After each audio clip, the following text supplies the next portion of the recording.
Well, it's another overview of what I accomplished last week. I went to several spots, and there's also a bottle or two here that I got somewhere else. Anyway, let's start out with the milk bottles so we can verify what they are. I had not too much good luck with the milk bottles this time. Most of them were in really bad shape. This is probably the best of all of them. It is a Harm's Dairy, I believe. It doesn't really tell you anything because the part it tells you is gone, and I don't see a bottom mark here except for the Duraglass. It's a Savannah, so I'm assuming it's Harm's. Yeah, Oakhurst Dairies. What's interesting about it is it's a late bottle, a 1950s bottle, and one of the things about it, it still has that trying to appeal to the kids, you know. She deserves the best, and there we have the Golden Guernsey Dairy, and on the other side you see the you see the logo of the company. This is a late bottle. I'd say 50, 54 maybe at the most, 55 at the latest, and that's about where this bottle starts out. Then I guess glass sort of faded out by the 60s. They still make them. I mean, there's still milk bottles out there with pyro and everything else, but they don't look like this anymore. The next one is a heartbreaker.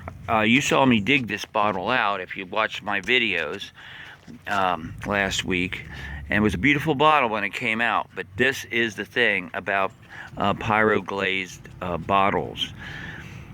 If you're digging them, you got a very thin chance that they are going to come out in one piece. Over the years, the moisture wreaks havoc on the enamel glaze that they put on them. So when they are exposed to air after 50 or 60 or even 70 years underground, that combination will dry that very porous enamel, and it will just flake off the glass. It wasn't really made to be permanent. Bottles were used, bottles were redone, bottles were put out by the thousands, and so they changed their logo, so it didn't really matter how long they lasted as far as the bottler was concerned. They got their use after about 2 or 3 years, maybe a year, and then we went on to something else. Well, let's stop the rapping here and talk about the disaster of this poor bottle. She's what's left of a beautiful logo that was about buttermilk and how it was good for your complexion. I don't know what they wanted you to do, stick it on your face or what, or just drink it and it would help you out. But that is what's left of this. One was a really great pyro. It was a Harm's Dairy again, and it was one for the buttermilk that they put out. At least she's there, and you get a little idea of what it might have been like. But it's unfortunately they don't last. So that's why if you find one in good condition, they should be a good price. Now, the other milk is this cream top. Its pyro was pretty bad. It was a 50s, and it probably also was a Harm's Dairy, but although there's no marking on it, I'd assume it was. But that's a milk top on that, and they're not that common. Now, shifting over to sodas, well, I saw a few pretty neat shards over there in the dump I'm digging in, but the old standards just keep popping up. The Columbus, Georgia, knee-high company And this is toward the end of their tenure here. After this bottle came the painted label, and then Knee-High really didn't become very popular after that, and Royal Crown took over. Old Dr. Pepper, this is the standard store bottle. There's nothing really to indicate even who made it. Probably Lawrence Glassworks. It's on the bottom here, but it doesn't look too clear. But it's the good old 10, 2, and 4, and it's in good shape. Although it's, you know, almost generic in the way it was put out in the end. Here's an interesting bottle. We're going to shift over a little bit. We're graduating into the medicines. College Inn. Now, I've dug bigger versions of this, and this is a Baltimore company from what I gathered, from I believe. And you got a patent date here of, looks like 1913, although I wouldn't be sure. They got, I think it's a November, yeah, I have no idea. This is a 30s bottle. They showed up in the mid to late 30s. It was, College Inn was some kind of drink. I know it as soup or broth, chicken broth, but they probably put out some kind of cordial. It looks like the way it's shaped, like a shaker. It might had no alcohol because there's no federal law. It probably was some kind of juice drink or oyster or sauce or something like that. Another interesting bottle is this one. Carmel. Now, I find these shampoo bottles in different sizes. This one here says that it was a Seamler company, and it looks like it was from Connecticut. And this is a common, mostly in the 40s, but I think it started in the 30s. It has its original cap and everything. This bottle and a College Inn was found up in New Jersey when I was just picking around at a dump up there. I'll be going back to that dump, by the way, and try to find some really substantial stuff. This is what was on the surface of the dump, and I just had to get away with something.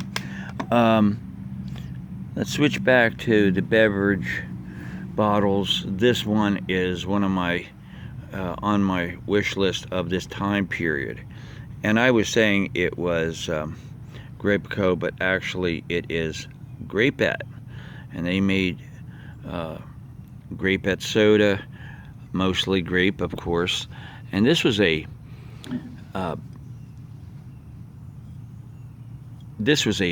bottle made for the concentrate, and then you just made your drink with added water. So the Grapette elephant. They also had a clown. I know they had a clown, and they had maybe a lion, a cat, they had a few characters, and it's an interesting bottle. It's late, 50s, and LG is probably the Lawrence Glassworks. 1953 was when this bottle was put out. Here's another interesting one. I see 2 2/3 ounces, and this bottle here is a beautiful blue, a hair dye. I would assume it says black dye, and it's probably a hair dye. And Laurel Lastering trademark. I guess that is. I'm not exactly sure about the pronunciation, but it's from Baltimore. Probably put out by Baltimore Glass. They put out all their, Bromo company. And one more thing here. Oh, we don't even have to talk about Codwell's. This is Pierce Glass, 1920s, 1930s. This one says it's Serapepsin. They usually have laxative. Common, very common.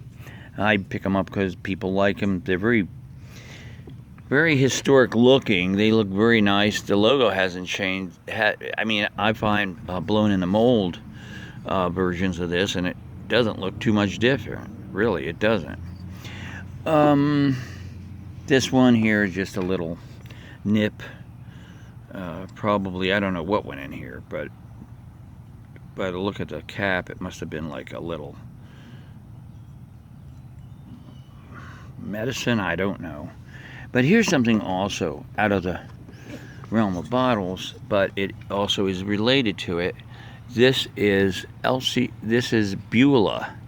Now Beulah, I think, came after Elsie, but this was a cap for a milk container, I believe. It's some kind of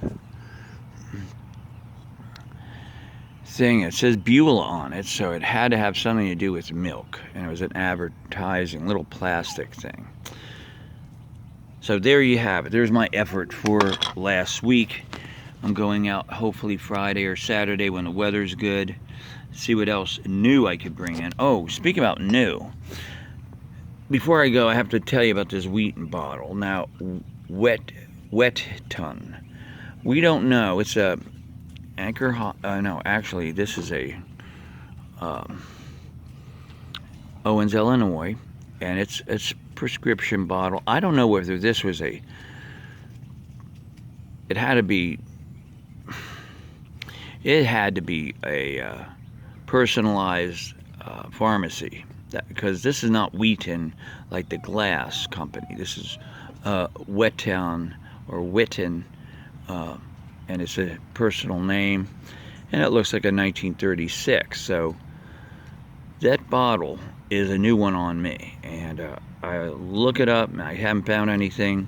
I'll try again, but interesting. This is the type of stuff I'm looking for. I mean, in this time period, mid-30s, early 40s possibly, there's a lot of variety of stuff out there. It's just pretty much, when you find a bottle like this one, or you find your soda bottles like these, they're standard. This one is out of the norm. It's still clinging, a lot of caseware on this one, by the way. They're still clinging on to the old-time advertisements, but in the end, once television and radio and newspapers start advertising more bottles, they don't need, the companies they didn't need to carry on their advertisements through their containers. And that was the main thing here. I mean, this container here, now whether he had an article in a newspaper about his stuff, I don't know, but because I haven't looked it up and I haven't really looked at only newspapers from this area. It is a Baltimore bottle, so any Baltimore paper might advertise this company. But this logo here and this advertisement on the bottle was what they depended on for people to look at, see, and then buy the product. And then they knew that even if you couldn't read, even if you could not read, you could remember the type of product you bought by the shape of the bottle and by the logo that was on there. This was done for kids, so they were appealing to the child market there. Because a kid was on this bottle doesn't mean that they were advertising to the children. The parent is what they're trying to get here. There you go. My wrap up for the week of February. Talk to you all later. Bye.